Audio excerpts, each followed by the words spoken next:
A continuación, la crisis económica.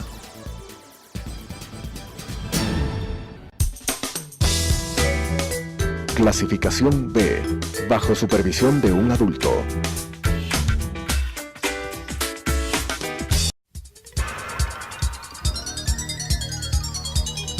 Las opiniones vertidas en este espacio por la producción y dirección del programa son de exclusiva responsabilidad de sus autores y de quienes intervienen en ellos.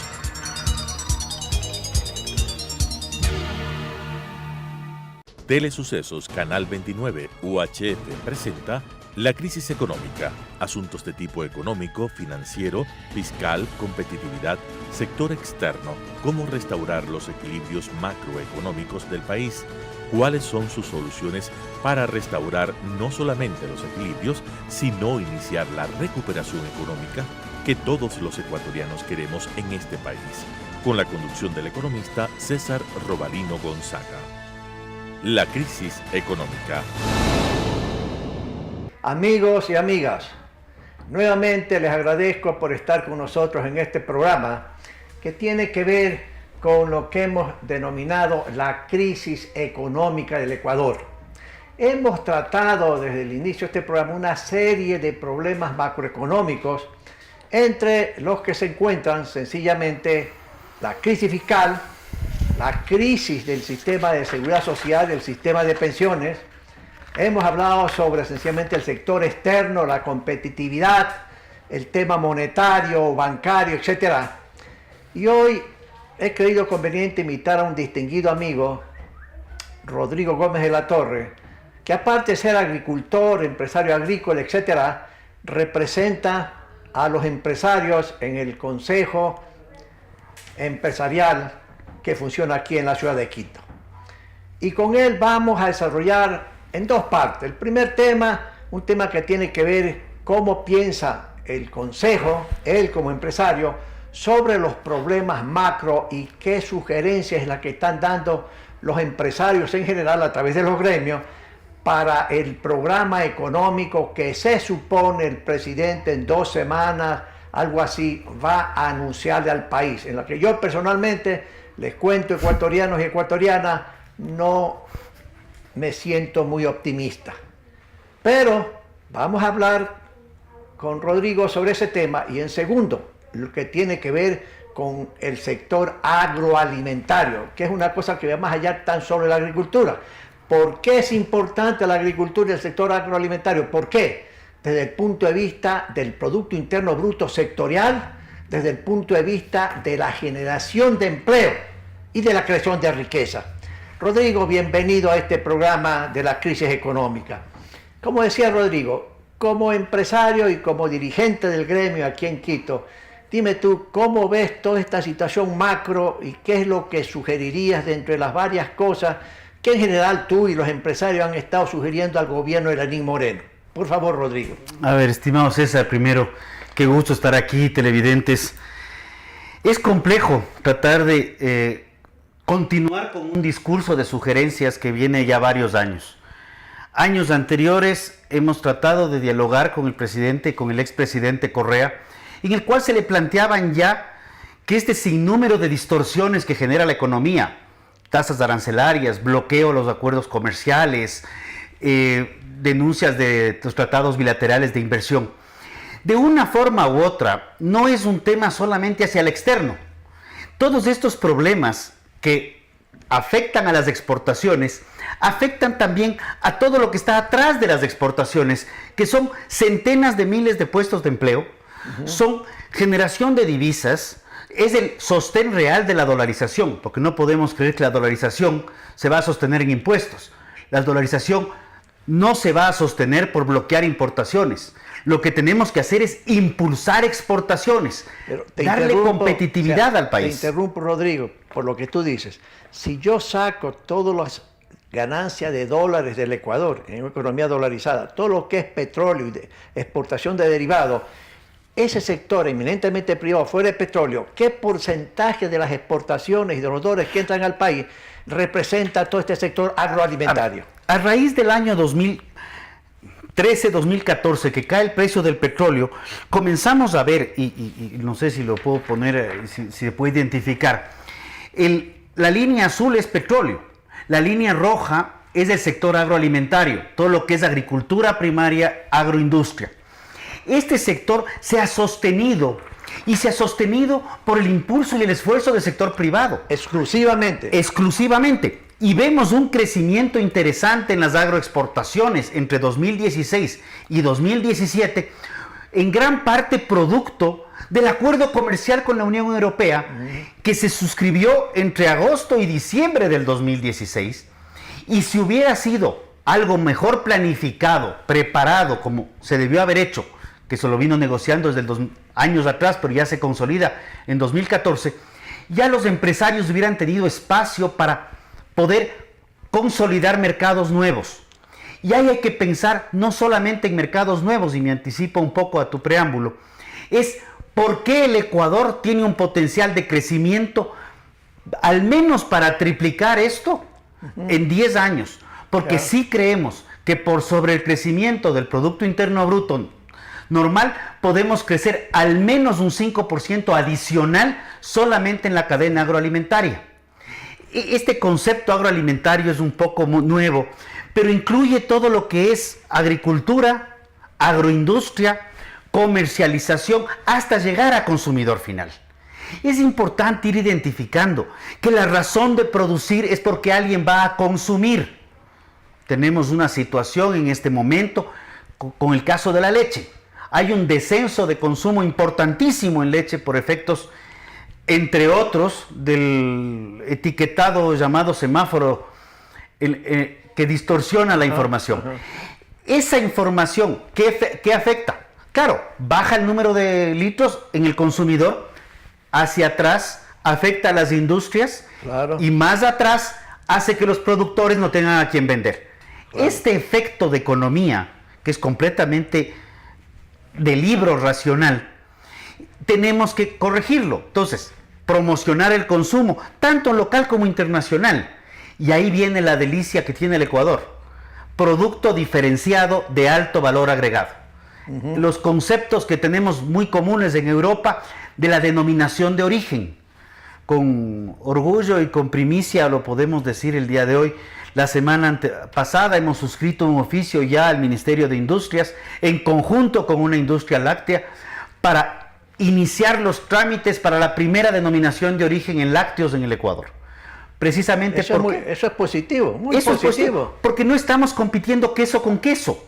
Estamos compitiendo un queso diferenciado de una zona geográfica específica para sacarlo al mundo. Claro. Y vender país. Ya. Ahora, Rodrigo, fíjate, ese sector que tú mencionas, uno lo aparta de petróleo, naturalmente las exportaciones en términos de dólares fuera de petróleo representan más del 80%, pues eso es lo extraordinario de ese sector, pero aparte de eso, desde el punto de vista de empleo, Al menos así en números muy rápidos, porque a veces en la parte cuánto empleo está en el rubro transporte, cuánto está en comercio, cuánto está en manufacturas, estamos justamente desglosando, pero es no menos del 35% de la población económicamente activa está vinculada al sector agroalimentario. Entonces, pensar en solucionar distorsiones a la economía, sobre rigidez laboral, tramitología, este tema de que cada X tiempos hay un cambio de normas, un cambio de reglas del juego. Y también, Rodrigo, todo el asunto de reformas tributarias a cada rato. Y segundo, todas las regulaciones administrativas que el SRI da en materia tributaria. ¿Qué te parece eso? En materia tributaria, lo que tú planteas, una cosa es el costo de pagar los impuestos.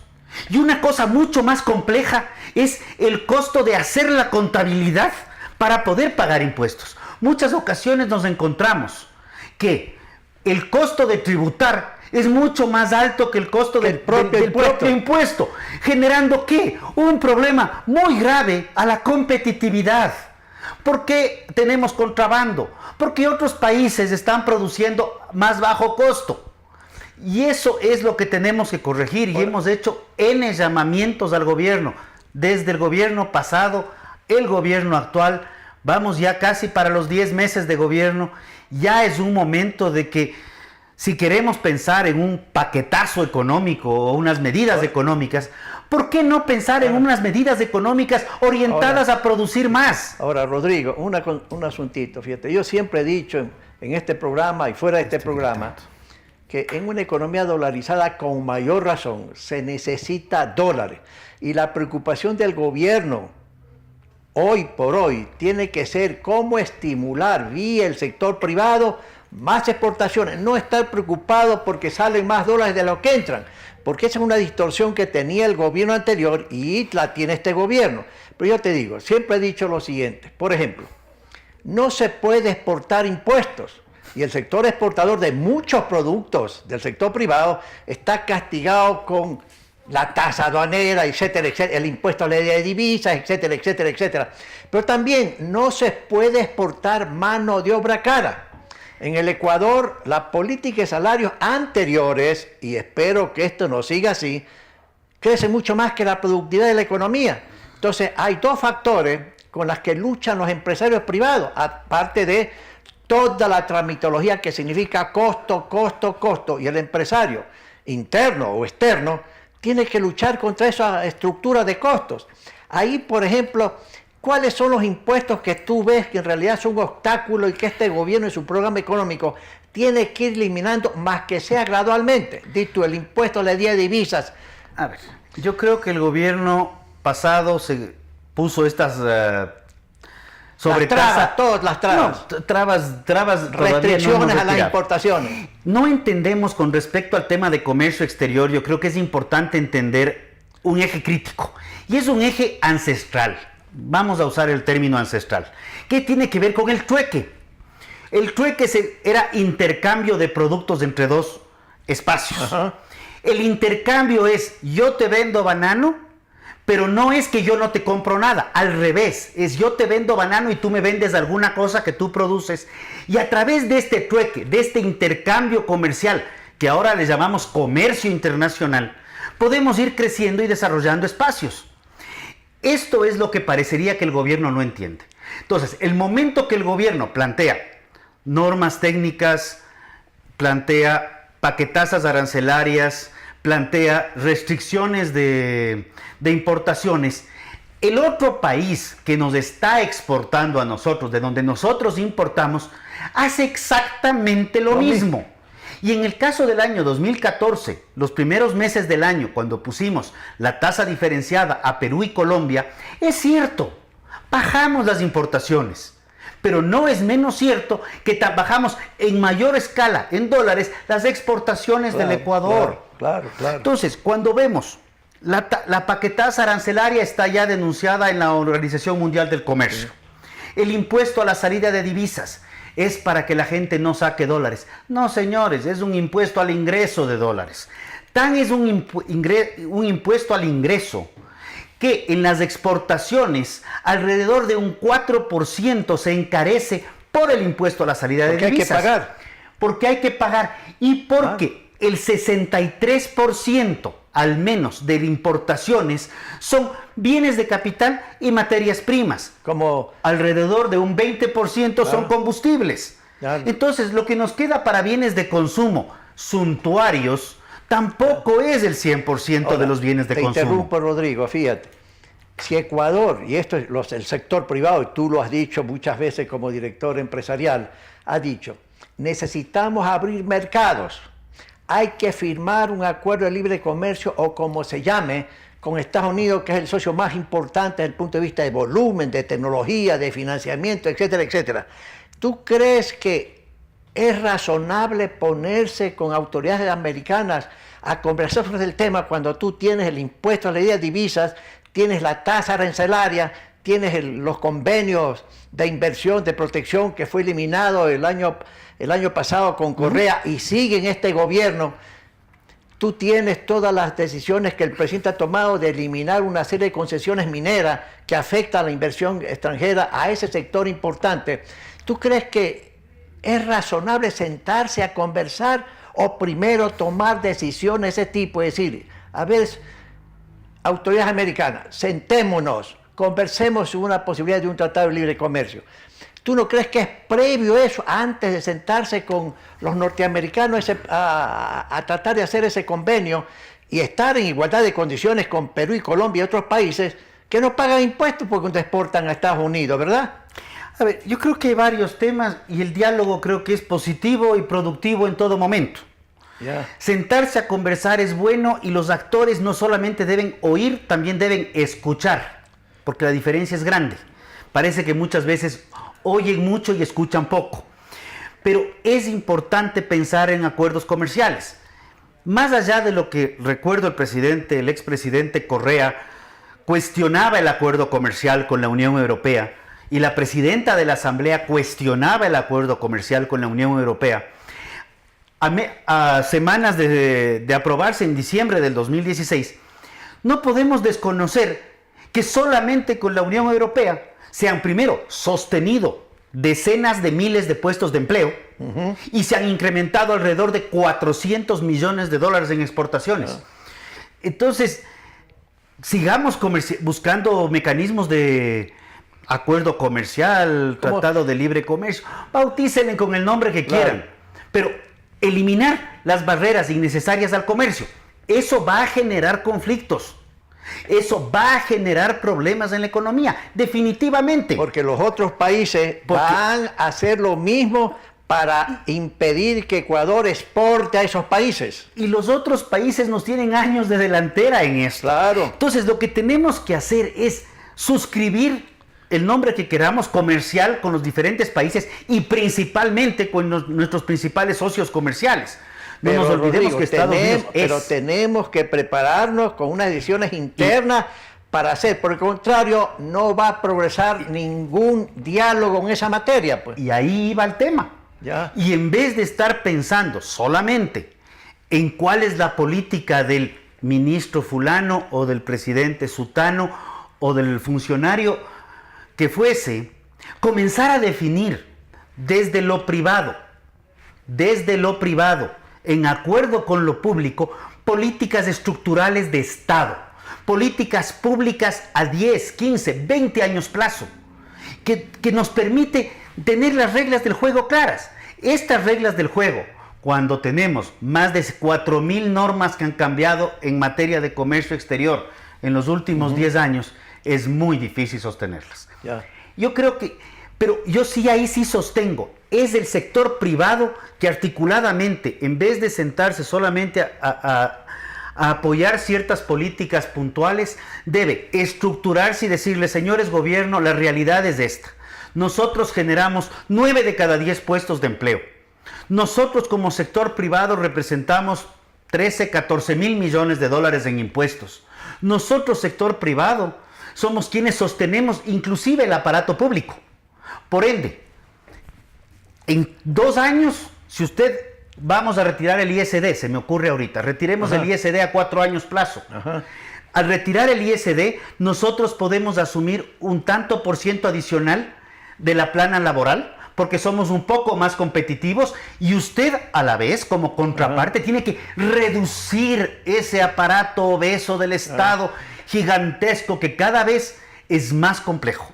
Ahora, fíjate, Rodrigo, las cámaras y el sector privado, que creo que están de acuerdo, han dicho, en una u otra forma, ¿no? Y economistas en la que yo participo hemos dicho, de que el modelo de desarrollo del anterior del gobierno, que todavía está presente actualmente, se basaba fundamentalmente en empujar el gasto público. Y eso es lo que hizo crecer al Estado, en número de empleados públicos, etcétera, etcétera, etcétera. Ese es el que explicaba buena parte del crecimiento de la economía. Pero eso se agotó. Entonces ahora se dice, hay 2 motores que deben empujar la economía hacia adelante. Las exportaciones privadas, de las que estamos hablando y tú estás hablando, y luego la inversión, sea la inversión nacional o sea la inversión extranjera. Pero esos 2 motores necesitan combustible. Y el combustible está representado por una serie de acciones de política económica, política financiera, política agrícola, política tributaria, etcétera, que significa tener una serie de acciones diferentes a las que en estos 10 meses ha tenido el gobierno actual. ¿Tú ves posibilidades ciertas de que el presidente pueda ver después de dialogar con los empresarios privados durante 3 meses, de recibir visitas de economistas y una serie de personas que le dicen, este es el problema, presidente, toma decisiones por más que sean difíciles y costosas en el campo social y político. Y ahí me permito preguntarte como ciudadano y empresario, subsidios. Uno dice, los subsidios, ¿sí? Que no son malos ni son buenos, pero los subsidios tienen que ir donde la gente realmente lo necesita. Y segundo, no pueden ser permanentes. Y yo aquí, por lo general, siempre he dicho, Rodrigo, como economista y ciudadano, es censurable que se siga manteniendo el subsidio del precio de los combustibles. Tú dirías como ciudadano y empresario, yo he dicho, pues hay que eliminar esos subsidios, es una vergüenza. ¿Qué dirías tú como empresario y ciudadano en materia de ese tipo de subsidios? Aunque sea altamente polémico, y esto, César, en los años que nos conocemos, el subsidio es necesario y es bueno en tanto y en cuanto sea focalizado y temporal. Cuando los subsidios se convierten en permanentes, comienzan a ser una carga para el Estado.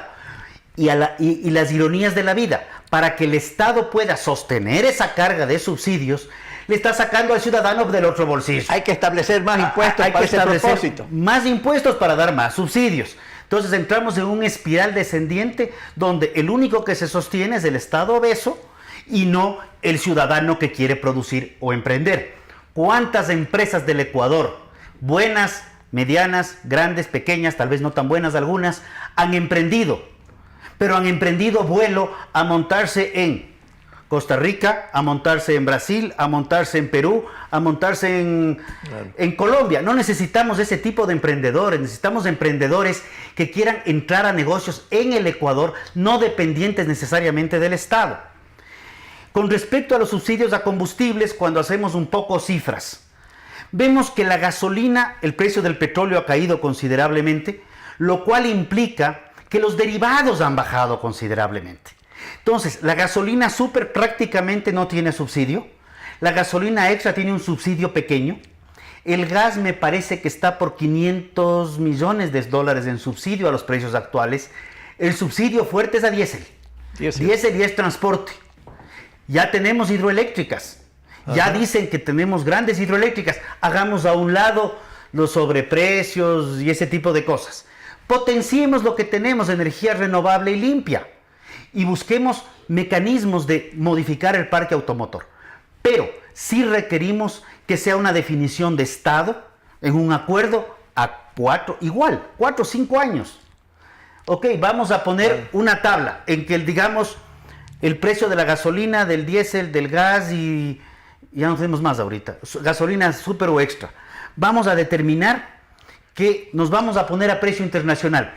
Pensemos en 5 años, el primer año se subsidia el 100%, segundo año el 80%, tercer año el 60%, 40, 20 y 0. Y vamos transparentando la economía. Recordemos un poco, algunos recordarán más fácil que otros, en el gobierno de Borja se modificaba el precio de los combustibles cada, me parece que era 3 meses. Había un ajuste. En el gobierno de Sixto también. También con Sixto. También había con Sixto. Y luego de Sixto, recordemos que vino el gobierno de Abdalá Bucaram, y a partir de ahí las medidas de corte populista comenzaron a generar estas distorsiones a la economía que nos han llevado, y ahora un poco menos, pero en el año 2014, a tener subsidios que superaban o se equiparaban casi a lo que era el presupuesto general del Estado en el 2005. Sí, ahora Rodrigo, fíjate, en términos de la política, que a veces yo tengo la sensación que el gobierno se quiere aislar del mundo y no quiere firmar tratados de libre comercio.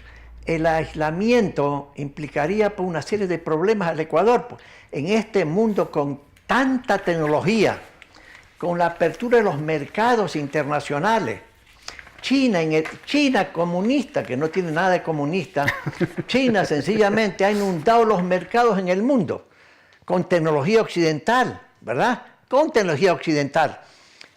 Y vio que en el comercio internacional, China, igual que Rusia, igual que otros países, ¿verdad?, del Asia, se vieron que el comercio internacional, la apertura, le permite sencillamente llevar prosperidad a sus pueblos, sencillamente llevar más empleo, etcétera, etcétera, etcétera. Pero aquí la sensación es de que para proteger a una serie de personas, actividades, etcétera, dice, no, sabes que me voy a encerrar, y una serie de personas que todavía son altos funcionarios de este gobierno tienen la mentalidad ¿de quién? Del gobierno anterior. El señor Correa decidió a última hora, como tú mencionabas, dar la orden a firmar con la Comunidad Económica Europea. Pero hubo tanto tiempo, varios años, que sencillamente el gobierno de Correa no daba luces realmente y tenía el sector privado totalmente en un desasosiego. Fíjate que recuerdas que se negociaba con Comunidad Europea, Colombia, Perú y Ecuador. Y de repente Ecuador se salió por 10.000 razones y Colombia y Perú firmaron primero con Europa. Y ahora tienen firmado el convenio con Estados Unidos, etcétera, etcétera, etcétera. Entonces uno dice, aislarse en este mundo interconectado es un error de política económica y de política internacional en materia de comercio exterior. ¿No te parece eso? César, aunque tenga que lavarme la boca, voy a tener que parafrasear al expresidente Correa. Aislarse del mundo en uno de los países más megadiversos del planeta, con una variedad de productos agropecuarios, con un potencial único en el mundo, es literalmente ser un vendepatrias. Creo que el Ecuador tiene una interculturalidad impresionante para vender historia en nuestros productos. Tiene una cantidad de microclimas con productos únicos que nos permiten tener características muy particulares en el planeta.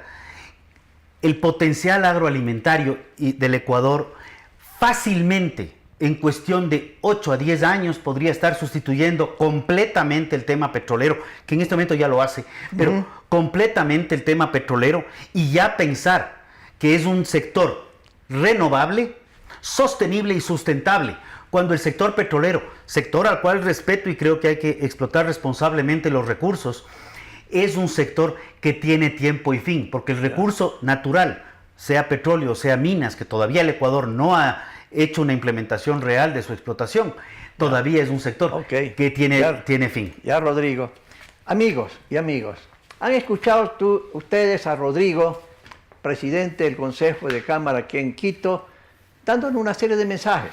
Ojalá en el programa económico que se anuncia en 1 o 2 semanas, digamos, el presidente pueda acoger las sugerencias que son sólidas y sensatas del sector privado.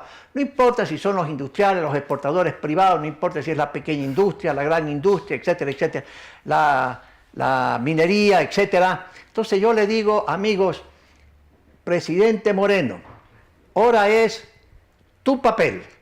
Tú eres el presidente del Ecuador, usted es el presidente del Ecuador, usted tiene que tomar las decisiones para enrumbar la economía en una dirección contraria totalmente, no a lo que desean los empresarios privados, no, ni a lo que desean economistas como mi persona, no, sino lo que la economía requiere.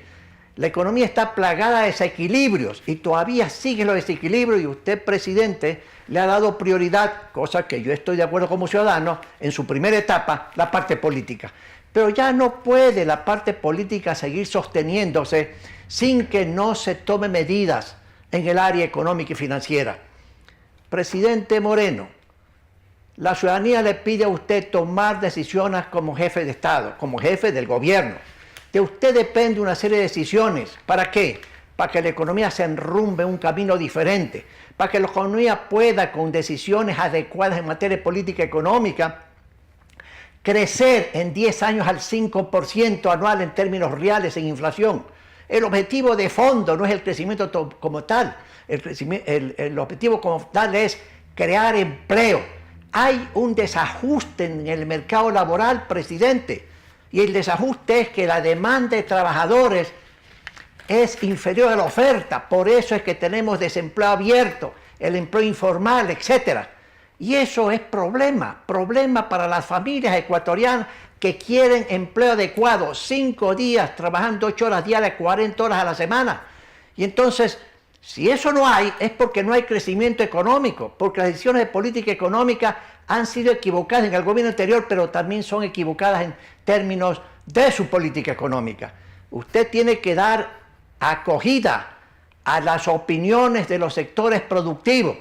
No importa cuál sea el sector privado, Pero hoy por hoy los motores de desarrollo, de expansión y de progreso del país tienen que ser las exportaciones privadas, señor presidente, la inversión privada de extranjero nacional. Y para eso hay que cambiar toda la política económica, reorientarla totalmente, diferente al gobierno anterior. Presidente, usted tiene la palabra, usted tiene las decisiones. Gracias por estar con nosotros, estaremos la próxima semana. Las opiniones vertidas en este espacio por la producción y dirección del programa son de exclusiva responsabilidad de sus autores y de quienes intervienen en ellos.